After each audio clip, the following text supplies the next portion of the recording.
What you're about to see may disturb you. Okay, it's day 200 of being a girl, and I think we can agree that it's been a whirlwind. I have a tendency to overshare my life, and y'all are still watching. How cool is that? Once upon a time, I was a boy who had ADHD, and now I'm a girl who still has ADHD. I really like possums and Twilight and pretzels. I accidentally became an influencer. Now here we are.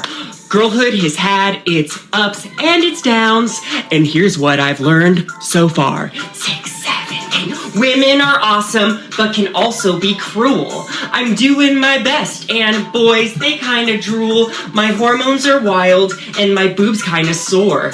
It's only day 200, we have so much more to experience together. We're just getting started. Thank you for being my friend. You're open-hearted. I don't feel so alone. No more shame and carefree. Being a girl is awesome. Would you agree? Shut the up, okay? Shut the up.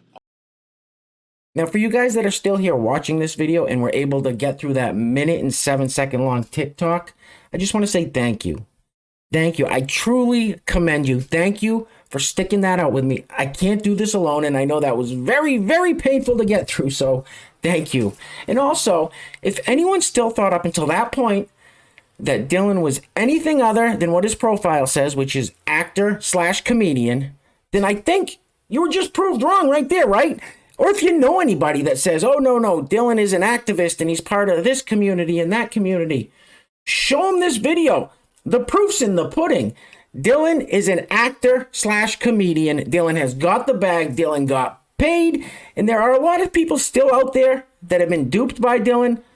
But it's right in front of our faces. That's it. That's a performance. Period.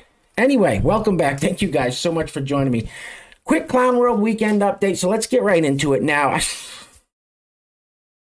I saw this picture and it's got a bunch of little captions on it. So down at the bottom, it says, transgender women are beautiful.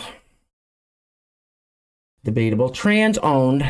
Trans women are women. And then the one up at the top is the one that got me. The one up at the top says, damn, I'm too hot today.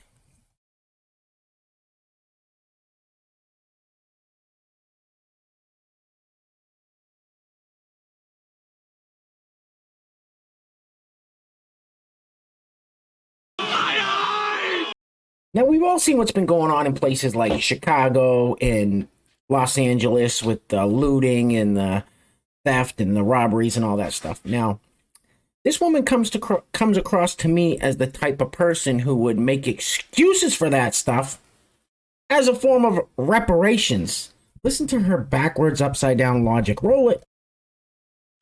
Here's how most white people respond to the idea of reparations for African Americans. No one alive today was ever enslaved, and no one alive today was ever a slave owner. This is ridiculous. We're not giving away free money just based on race. Every culture has some form of slavery. But every white person who is alive today is still benefiting from the transatlantic slave trade and chattel slavery. And every black person who is alive today is still being negatively impacted by the legacy of the transatlantic slave trade and chattel slavery. It's not giving away free money to people based on their race. It's an overdue debt that has been owed for hundreds of years that has yet to be paid. Other cultures did not have chattel slavery, where people were born into slavery in perpetuity with no way to get out of it and by no fault of their own, and then terrorized. It's not only about chattel slavery, it's also about the white supremacist domestic terrorism against black people that has been happening for hundreds of years, and it's still happening. It's still happening today. Reparations are for chattel slavery, yes, and also for the government-sanctioned violence, displacement, dehumanization, criminalization, and marginalization of black people ever since chattel slavery ended. Period. Got it? How about new? Hey, where are the white women at? This whole reparations debate is the dumbest thing I've ever heard in my life. I can't believe in San Francisco they were going to give, what was it, $5 million to black people in San Francisco, and California was never even a slave state. It's so crazy. Anyway, speaking of crazy, This is Cat, they, them. Now, Cat is a biological male, and we've seen this trend of these guys talking about their menstrual cramps. And it's Cat's time of the month, but Cat is upset that he has to have his period, but can't have a baby. You can't make this shit up. Roll it. I think the really crappy thing about having a period every month is that, like, I have to experience all of this pain, all this discomfort, and I don't even get the joy or the ability to bear children. Like, such horse, especially this month, because the cramps have been really, really bad, debilitating, even more so than usual. And it's just like, you know, at least give me the ability to have a baby, or just like take this away. Like, Don't you get wacky on me. What the are we talking about here? Now, in Oregon, I don't know if it's been passed into law yet, but I know it's happening, that they are putting women's hygiene products into the boys' bathrooms in public schools. Oh, how do we get here? Anyway, next up. So, ask yourselves, what are the chances that a trans parent would then have two children who both turn out to be trans? Well, 10 years ago, it basically would have been slim to none. But in 2023, it's very, very likely. Roll the film. My name is Amber Mum. I use she, her pronouns. I'm a member of the St. Cloud Hive of the Parents and Allies of Trans Youth, the Transgender Movement for Liberation, and a member of the Tea Time Support Group run by the Aliveness Project. I am also a proud transgender woman, but more importantly, I am the mother of two wonderful transgender and gender expansive children. What the hell is going on? Democrats. All right, before we go any further, I got to give a huge shout out to the sponsor of today's video. And while I'm doing that, I'm going to let this loop on the screen a few times. Now, this is some kind of online application. I don't have any idea where it's from or what it's an application to. But someone takes the mouse, goes over and clicks on the space that says preferred gender, and then dozens and dozens and dozens of options drop down. So see if you can read some of those on the screen there. I'll read a couple of them after I shout out the sponsor of today's video. Today's video is being brought to us by Kieran Bradley. Kieran Bradley, thank you so much, sir, for sponsoring today's video. I truly, truly appreciate the support. Now, if you'd like to sponsor the next video and help support the channel, there is a PayPal link in the description box below, and I will say your full name as a sponsor of said video unless stated otherwise by you. And for you guys that say this stuff doesn't, this doesn't concern you, this doesn't interfere in your life at all, I'll tell you one thing. I went to the local gun store 5, 6, 7 months ago. I was filling out the application there for the background check, and the options for gender were male, female, and non-binary. That was an application at a gun store. The gun store's not woke. It's just the new federal application.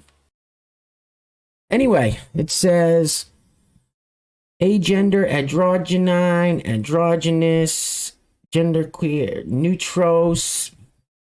What?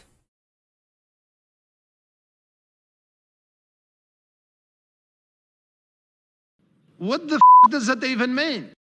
Listen, I'm not the sharpest tool in the shed, but I consider myself a kind of a smart person, and there are words on that list that I've never even seen before. I don't even know how to pronounce them, and you're going to try to tell me that those are real words? Anyway, so on the picture that we showed kind of in the intro of the dude who said he thought he was too hot for today or something like that, this is another one of the people that think, I don't know what they think. Roll the film, please. Do you ever get dressed and just be like, damn, I look good? I did today. Oh my God, look at that whale. Listen, I'm all for people having confidence. Everybody should be confident in themselves, but that's not good. It's just not good. It's not healthy. Ugh. Anyway, guys, we're going to be wrapping it up on this one because I can't take anymore, and I'm sure you guys can't either. That is plenty of brain aids for one day. So we're going to be wrapping it up on everybody's least favorite former Vice President Joe Biden once again. Now, this is back on Easter. It says down there, White House Easter egg roll. So Al Roker, TV personality Al Roker, is interviewing former Vice President Joe Biden and his wife, not a doctor, Jill Biden. And he asks him about Joe running in 2024. And Joe says something very weird, like he's going to start pushing eggs out his tailpipe or something. This is very strange, really awkward. Anyway, guys, things are clearly getting crazy out there, so please, please take care of yourselves. Take care of each other. Till next time, I love you guys. Peace. Roll it. Will you be taking part in the Easter egg rolls after 2024? Well, I plan on at least 3 or 4 more Easter egg rolls. At least 3 or 4 more? Maybe 5. Maybe 5? maybe 6. So what the hell? Are you saying that you would be taking part in our upcoming election in 2024? Well, I'll either be rolling an egg or being the guy who's pushing them out. What the hell did you just say? I'll either roll an egg or being the guy who's pushing them out. What the are you talking about, man? Come on, help a brother out. And you ain't black.